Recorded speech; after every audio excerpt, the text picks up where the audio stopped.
Dear students, पिछली class में हमने जो सेकंड चैप्टर पढ़ा था उपभोक्ता का व्यवहार, कंज्यूमर बिहेवियर, उसमें वापस हम रिपीट करते हैं कि जैसे हमने पढ़ा था उपभोक्ता की परिभाषा, जिसमें हमने ये पढ़ा था कि किसी भी वस्तु को कीमत दे करके और ख़रीदा जाए तथा उसकी जो उपयोगिता है उसको नष्ट करने वाला ही उपभोक्ता कहलाए। कल हमने एग्जाम्पल से इसका अर्थ पढ़ा था। फिर हमने बात की थी कि उपभोक्ता के जो व्यवहार है उसका विश्लेषण करने की दो विधियां होती है, एक गणनावाचक और एक क्रमवाचक। ठीक है, तो गणनावाचक का अर्थ हमने पढ़ा था कि कुछ अर्थशास्त्रियों का मानना है कि उपयोगिता की जो है कि किसी भी वस्तु की जो है जो उपयोगिता होती है उसकी गणना की जा सकती है। ठीक है, उसको यूटिल्स में मापा जा सकता है। मार्शल है, पिगू है, इन विद्वानों का मानना है कि किसी भी वस्तु से जो प्राप्त होने वाली उपयोगिता है उसको मापा जा सकता है और यूटिल्स में मापा जा सकता है। दूसरी तरफ जो क्रमवाचक विश्लेषण के जो समर्थक हैं वो ये मानते हैं कि किसी भी वस्तु किससे जो प्राप्त होने वाली उपयोगिता है उसको मापा नहीं जा सकता, बल्कि क्या किया जा सकता है, क्रम प्रदान किया जा सकता है। ठीक है, तो ये बात हमने अध्ययन कर ली थी और इसके बाद हमने पहला जो उपभोक्ता के जो व्यवहार का जो विश्लेषण करने का जो पहला तरीका था उसके बारे में हमने अध्ययन कर लिया था, जो क्रमवाचक है। तो उसमें हमने पढ़ा था कि u is function of x1, x2, x3 dash dash dash xn। इसका मतलब उपभोक्ता, ये जो फलन है उपयोगिता जो है वो फलन होता है किसका, विभिन्न वस्तुओं की मात्राओं का। ठीक है, और दूसरी बात उपभोक्ताओं को उपयोगिता को किस में मापा जा सकता है, यूटिल्स में। ठीक है, तो अब इससे आगे पढ़ेंगे कि उपभोक्ता का जो विश्लेषण है वो उनके लिए क्या क्या शर्तें होती हैं। ठीक है, तो कल तक का जो चीज़ें हमने अध्ययन की थी, अब कुछ मान्यता होती है उपभोक्ता के व्यवहार की। तो उपभोक्ता के व्यवहार या उपभोक्ता का जो विश्लेषण किया जाता है वो उसकी क्या मान्यताएं होती है। उपभोक्ता विश्लेषण की मान्यताएं, देखिए अर्थशास्त्र के जितने भी नियम हैं वो सब नियम कोई एक निश्चित पर्टिकुलर परिस्थिति में ही लागू होते हैं और उनको उसकी मान्यता कहा जाता है। ठीक है, मान्यता का मतलब अगर ये चीज़ें कुछ ऐसे तत्व होते हैं जिनको अगर परिवर्तन किया जाए तो वो नियम लागू नहीं होता। अगर उस नियम को लागू करना है तो आपको कुछ परिस्थितियाँ, कुछ कंडीशन जो है वो समान रखनी पड़ती है, उसी को उसकी मान्यता कहा जाता है। तो उपयोगिता की जब विश्लेषण किया जाए, यानी अगर हम उपयोगिता पढ़ रहे हैं, उपयोगिता का जो विश्लेषण किया जा रहा है, जैसे हमने उपयोगिता की बात की थी, उपयोगिता के जो विश्लेषण है उसकी क्या मान्यताएं हैं।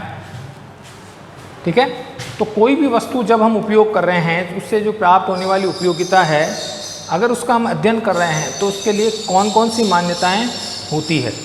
ठीक है, तो पहली जो मान्यता है वो है उपभोक्ता एक विवेकशील प्राणी है। उपभोक्ता एक विवेकशील प्राणी है।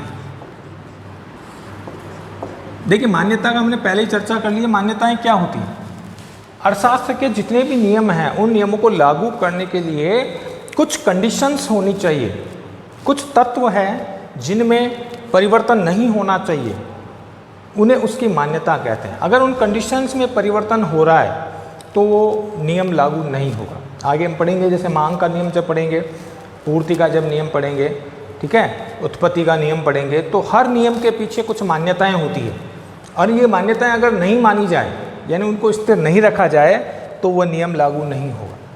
ठीक है, तो इसी प्रकार उपभोक्ता का जो विश्लेषण किया जा रहा है उसकी भी कुछ मान्यताएं होती है। अब क्या मान्यता होती है, तो पहली जो मान्यता है वो है उपभोक्ता एक विवेकशील प्राणी है। तो ये नियम मानता है, ये मान्यता ये मानती है कि उपभोक्ता किसी भी वस्तु को खरीदते समय अपने विवेक का प्रयोग करता है, अपनी बुद्धि का प्रयोग करता है। ठीक है, और वो हर वस्तु को सोच समझ करके क्रय करता है, खरीदता है। ठीक है, यानी उपभोक्ता हर वस्तु खरीदते समय अपने विवेक का प्रयोग करके वस्तु खरीदता है। विवेक का प्रयोग का मतलब वो देखता है कि वस्तु कितनी महंगी है, वस्तु से मुझे उपयोगिता मिल रही है कि नहीं मिल रही है, जितना मैं पैसा दे रहा हूँ, कीमत चुका रहा हूँ, उतनी उससे मेरे को उपयोगिता है कि नहीं है। अब वो जैसे कार की कीमत 5 लाख है और माचिस की कीमत 2 रुपये है, ठीक है, तो माचिस के उससे होने वाली उपयोगिता है वो मेरे को मिल रही है इसलिए 2 रुपये देगा, कार की उपयोगिता है उसके अनुसार वो 5 लाख देगा। तो कहने का मतलब है कि हर उपभोक्ता किसी भी वस्तु को खरीदते समय अपने विवेक का प्रयोग करता है। तो ये मान्यता है कि हर उपभोक्ता अपने विवेक के आधार पर वस्तु को क्रय करते समय सब कुछ सोच समझ करके और वस्तु को खरीदने का निर्णय लेता है। इसका मतलब पहली मान्यता क्या होगी कि उपभोक्ता एक विवेकशील प्राणी होता है, ठीक है। अब इसकी दूसरी मान्यता जो है वो है उपभोक्ता अपनी उपयोगिता को या वस्तु की कह सकते हो, उपभोक्ता वस्तु की उपयोगिता को अधिकतम करना चाहता है।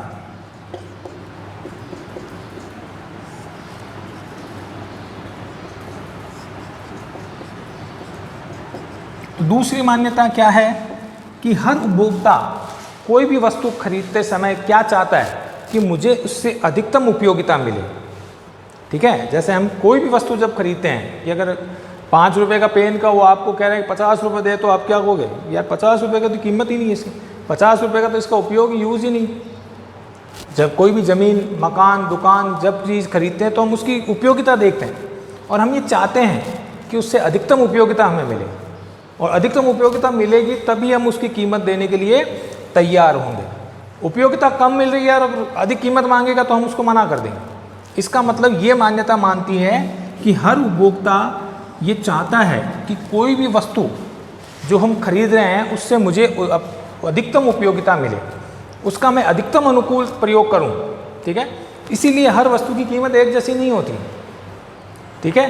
कि कार की कीमत हमने अंतर किया था, कार की कीमत 5 लाख और माचिस की कीमत 2 रुपये। क्यों? क्योंकि उसकी जितनी उपयोगिता होगी उसके अनुकूल वो उसकी कीमत देने के लिए तैयार होगा।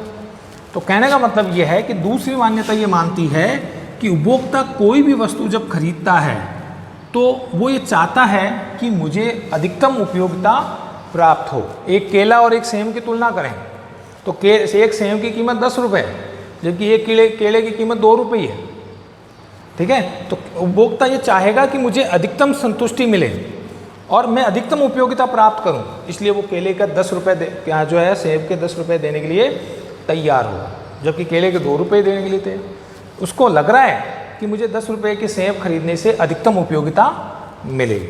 तो सिंपल सी बात यह है कि ये मान्यता ये कहती है कि हर उपभोक्ता किसी भी वस्तु को खरीदते समय ये ध्यान रखता है कि मैं उस वस्तु को खरीदने के बाद मुझे अधिकतम उपयोगिता मिले, और वो हर वस्तु को अधिकतम उपयोगिता प्राप्त करना चाहता है और उसी के अनुसार वो उसकी कीमत देने के लिए तैयार हो। तो दूसरी मान्यता क्या है कि हर उपभोक्ता प्रत्येक वस्तु की जो अधिकतम उपयोगिता प्राप्त करना चाहता है।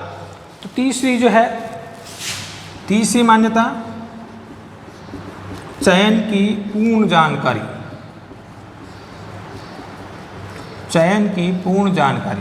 तीसरी मान्यता यह है कि उपभोक्ता जो वस्तुएं खरीद रहा है या जो भी वस्तु खरीद रहा है उसके पास चयन की आज़ादी हो, ठीक है, और उसे हर वस्तु की पता भी हो कि उससे जो है उससे उसको कितनी उपयोगिता मिल रही है।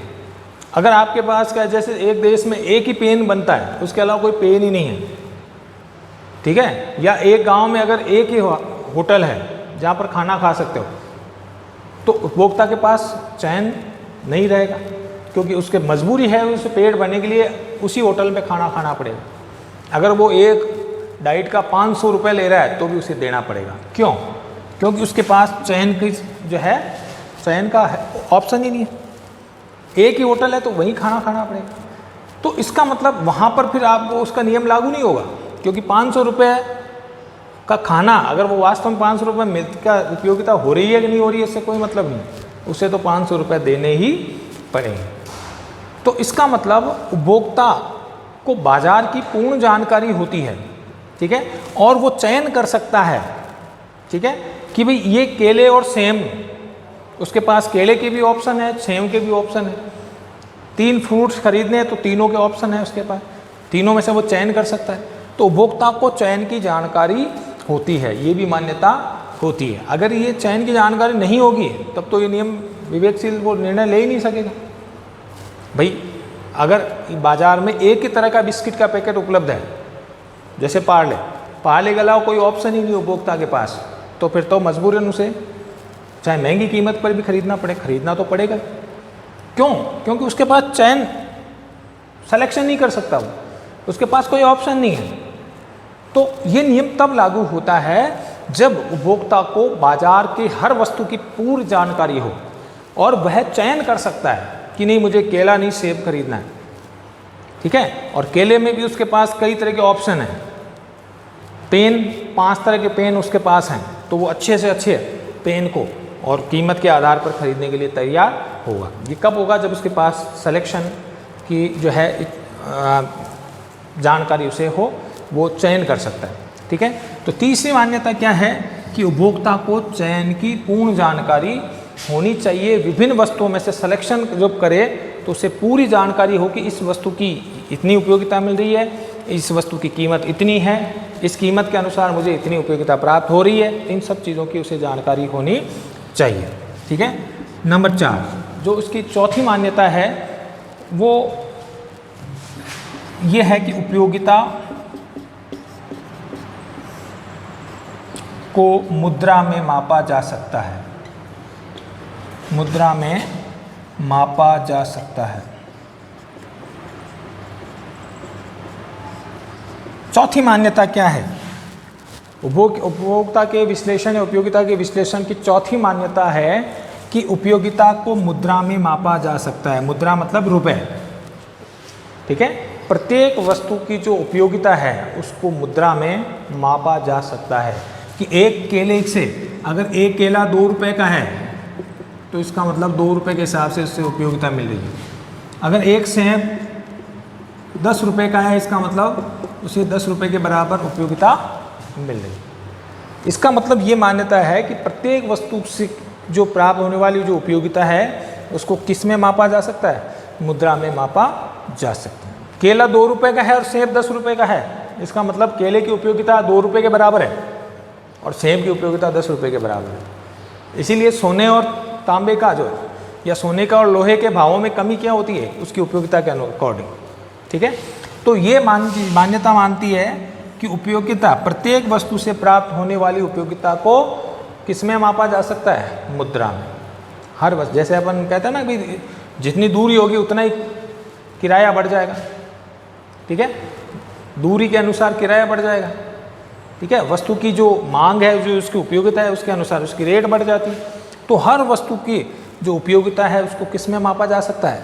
मुद्रा में, ठीक है। चौथी मान्यता है कि प्रत्येक वस्तु से प्राप्त होने वाली उपयोगिता को मुद्रा में मापा जा सकता है।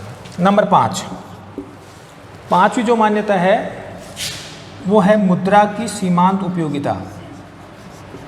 मुद्रा की सीमांत उपयोगिता स्थिर।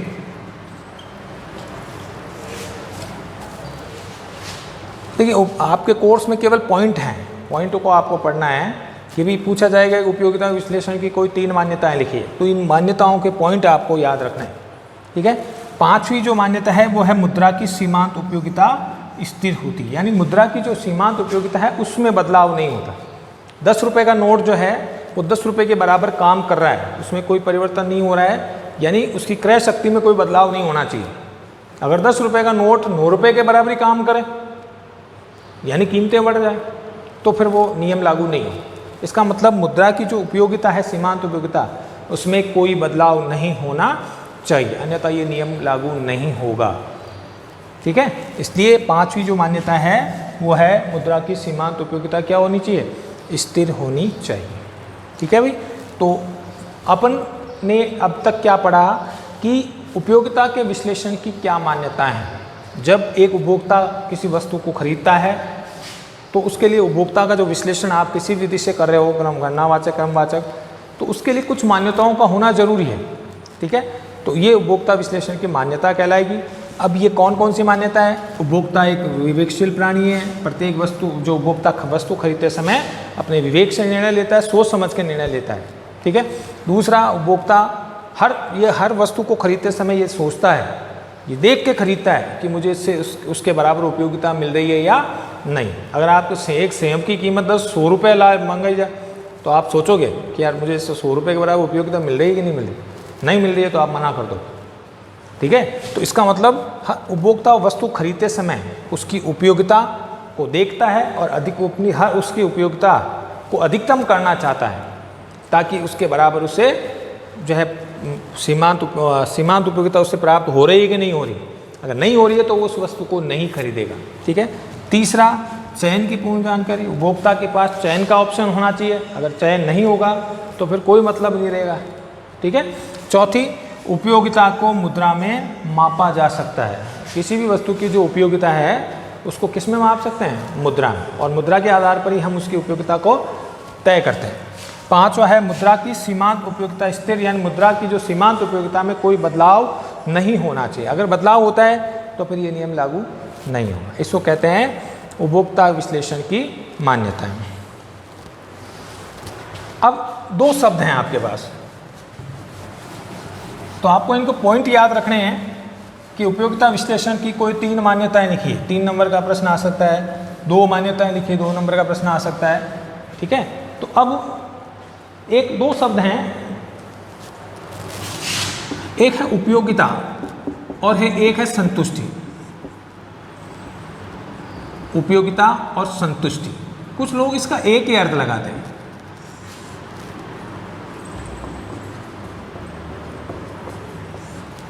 सेटिस्फाई, यूटिलिटी एंड सेटिस्फिकेशन, ठीक है। तो उपयोगिता और संतुष्टि का एक ही अर्थ होता है क्या, कि मुझे इससे इतनी उपयोगिता मिल रही है या मुझे इससे संतुष्टि मिल रही है, ठीक है। अर्थशास्त्र में दोनों का अलग अलग अर्थ होता है, ठीक है। उपयोगिता क्या है? उपयोगिता किसी भी वस्तु को खरीदने से पूर्व की स्थिति है, पूर्व स्थिति है, जबकि ये बाद की स्थिति होती है संतुष्टि। जैसे मैंने आपने एक केला खरीदा, ठीक है, तो आपको केले की उपयोगिता लगेगी कि भाई इतनी उपयोगिता मुझे मिल रही है, तो केला खरीदने से पूर्व की स्थिति यानी उसकी उपयोगिता का आप अनुमान लगाओ। और जब केला आप प्रयोग कर रहे हो तो उससे जो बाद प्राप्त होने के बाद की जो स्थिति है उसको हम संतुष्टि कहते हैं। तो उपयोगिता और संतुष्टि में महत्वपूर्ण अंतर है। ये उपभोग करने से पूर्व की स्थिति होती है। उपयोगिता क्या होती है? उपभोग करने से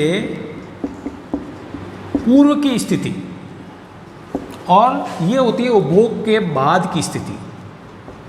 उपभोग के बाद की स्थिति, पहला अंतर तो यही हो गया कि किसी भी वस्तु को जब उपभोग करते हैं, काम में लेते हैं, तो उससे पूर्व की जो स्थिति है वो उपयोगिता है। जैसे पंखे की उपयोगिता कि यार पंखा होगा तो हवा देगा, यार ये पंखा खरीद लूँ तो इस पूरे कमरे में हवा इतनी आई, या ये कूलर खरीदूँ तो इस पूरे कमरे को ठंडा कर सकता है।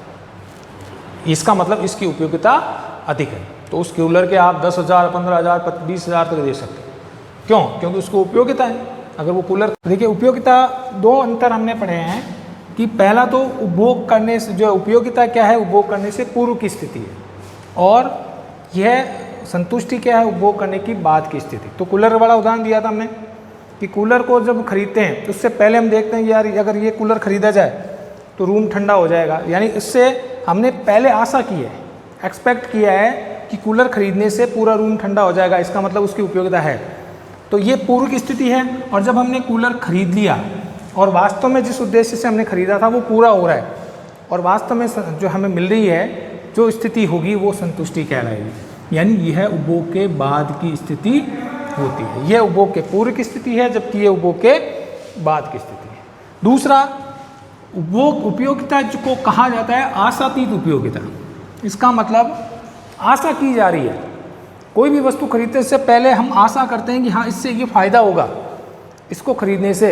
जैसे पेन का उदाहरण लिया हमने कि अगर एक पेन खरीदा तो उससे हमारी अच्छी हैंड राइटिंग अच्छी होगी, थोड़ा फास्ट लिखने में आएगा, इसका मतलब हमने आशा की और वो वस्तु खरीदी।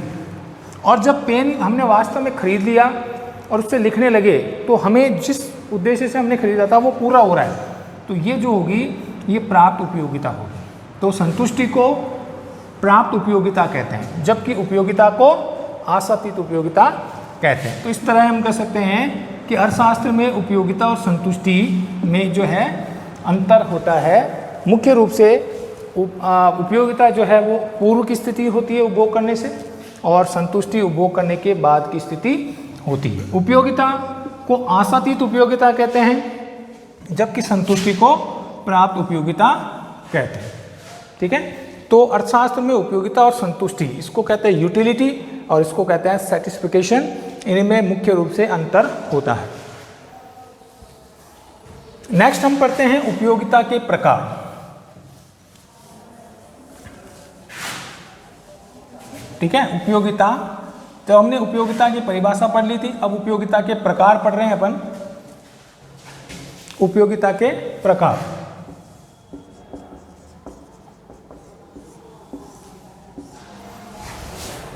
देखिए उपयोगिता को अगर प्रकार देखा जाए तो जैसे उपयोगिता की अगर वापस परिभाषा अपन रिपीट करें तो उपयोगिता जो है वो किसी वस्तु से प्राप्त होने वाली संतुष्टि होती है।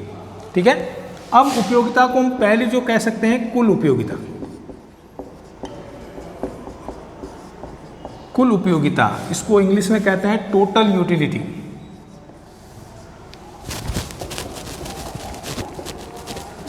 या TU, टोटल यूटिलिटी।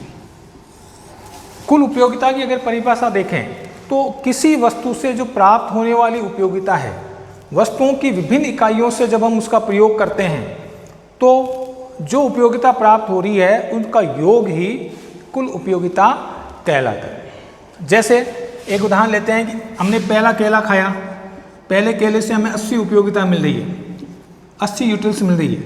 दूसरे केले से हमें 60 यूटिल्स मिल रही है। तीसरे केले से अगर हमें 45 यूटिल्स मिल रही है। चौथे केले से हमें 30 यूटिल्स मिल रही है।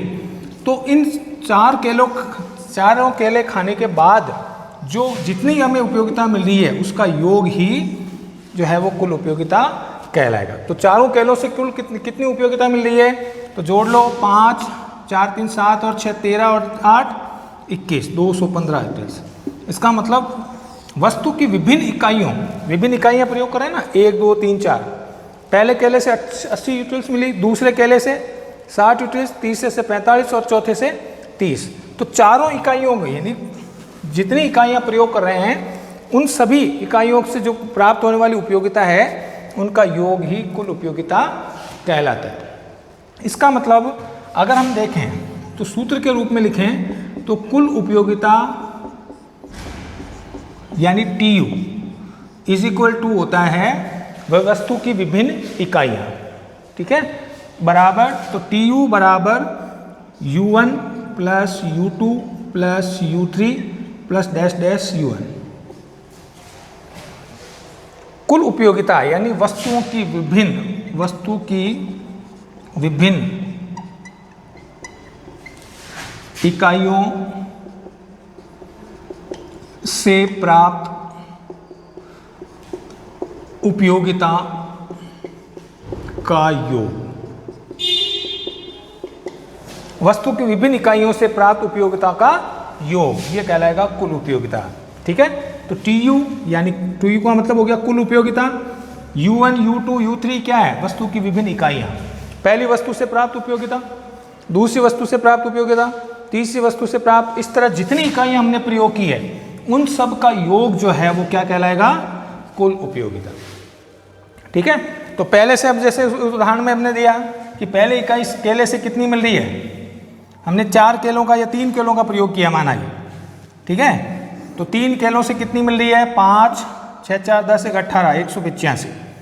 ठीक है, तो इसको हम अगर इस सूत्र के रूप में रखें तो पहले से कितनी मिल रही है, 80 यूटिल्स, दूसरी से 60 यूटिल्स, तीसरी से 45 यूटिल्स। इस तरह जो है कुल उपयोगिता क्या हो गई, तो TU कितनी हो गई, 185।